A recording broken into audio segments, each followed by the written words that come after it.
a pair of musician's earplugs, silicone earplugs, sleep buds, pluggers, earphones. When all else fails, these are hearing aids. I'm not really quite ready for it yet, but I have a pair. A couple of years ago, I wrote an article about hearing loss. I have a connection with hearing loss. My grandmother, when she was a young woman, a suitor took her hunting in a boat and rested his shotgun on her shoulder and fired and deafened her for the rest of her life. The more I learned about it, the more I was amazed, not only how hearing works, but also that I could still hear it all, given all the bad things that I'd done to my ears through especially in my adolescence. All the firecrackers that my friends and I threw at each other, all the rock concerts that we went to, all the lawns that I mowed without any kind of hearing protection. It's phenomenal. Given that we evolved in a completely different sound environment, it's astonishing that our ears, anybody's ears, work at all. People who live in New York live surrounded by sound. You walk down the street, there's a siren going by. There are idiots honking at people who cannot be affected by a car horn. There's somebody with a jackhammer tearing up the street right next to you. There are people playing music super loud. We all kind of think of it as you walk down the street, this is part of what makes New York cool. But Les Blomberg, founder of the Noise Pollution Clearinghouse, he said to me that if we could see the sound that we generate, it would look like litter. It's as though we were driving through the countryside, throwing things out of the car. These noises, both individually and cumulatively, have health impacts. I went to see a group in Paris that measures the noise pollution in the greater Paris area. One of the things they found is that the loudest areas are on the transportation paths, so roadways, train lines, in the flight paths of airports. People who live in those places have a significantly higher incidence of a long list of diseases. Diabetes, heart disease, high blood pressure, sleeping problems, birth-related problems, inability to pay attention at work, health consequences, life quality consequences that arise just from being exposed to noise.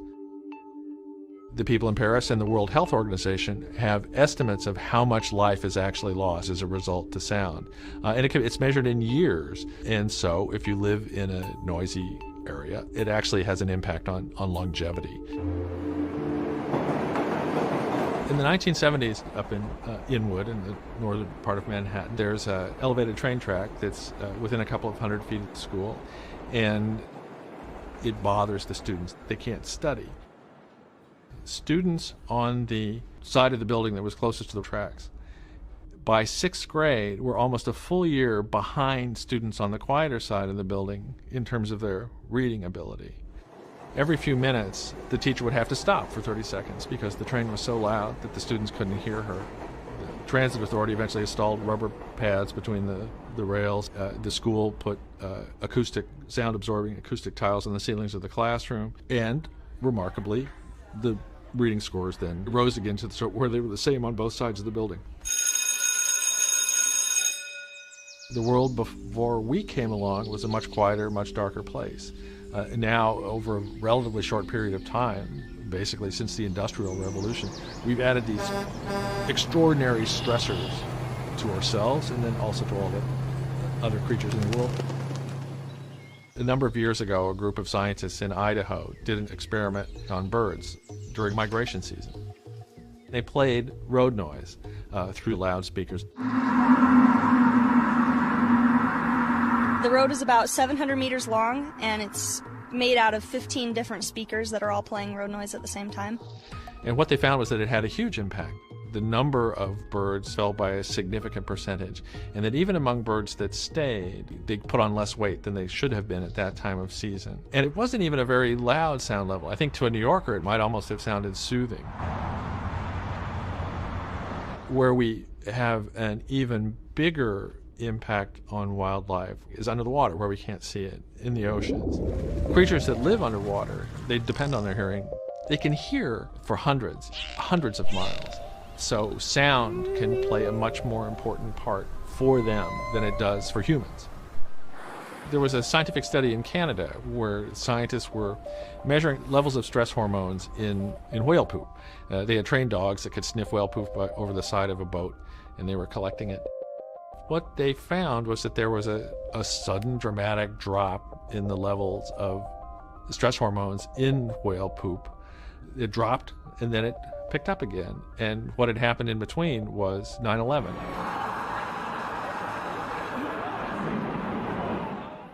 The world got very quiet. Ocean shipping halted, the noise levels in the ocean dropped, and when that human-generated noise was gone, stress levels in those creatures fell. The stress levels that they had been measuring was not normal for those creatures. It was something that was caused by human sound generated under the sea, a sound that we're not even aware of, the sound of ships going by. Overhead too. Ordinarily, I'm not even aware of airplanes flying overhead. And the week after 9/11, I said, it is really quiet. What's different? And realized that air traffic had been halted. And so this sound that I had never really consciously noticed before, as soon as it was gone, I realized how significant it had been. One difficulty with sound, once you decide to regulate it, is how you do it. New York City has an immense sound ordinance, but is the city suddenly quieter than it was a decade ago? 20 years ago? It's very hard to enforce even strict requirements. The police have to be trained in acoustics, and they have to be equipped with devices that enable them to do it. And they have to care enough to actually do it. There's some researchers at NYU in a program called Sonic, SONYC. They're measuring sound levels in New York. They have some sensors that they placed around in various places in the city, and they're adding more. With help from citizen scientists, you can go online and participate. They're training algorithms to identify sound sources. So their hope eventually is to have a system that monitors sound levels in New York. It can detect when sound levels are higher than are supposed to be allowed, and they can identify exactly what the source is by having trained this algorithm to know the difference between a jackhammer and a police siren. When I was in Paris, one of the researchers that I was talking to said a single person on a motorcycle in the middle of the night riding across Paris can wake up thousands of people. You see, this one person on one device at one moment in the night has this effect on thousands of people. They all wake up. Maybe they can't go back to sleep. They're not able to pay attention as well at work the next day or at school the next day. So just this one little act, a careless act, has consequences. We think in terms of air pollution, water pollution. We don't think of these less tangible impacts that we have, but sound is one of them. And loud sound doesn't affect just us, it also affects other living things.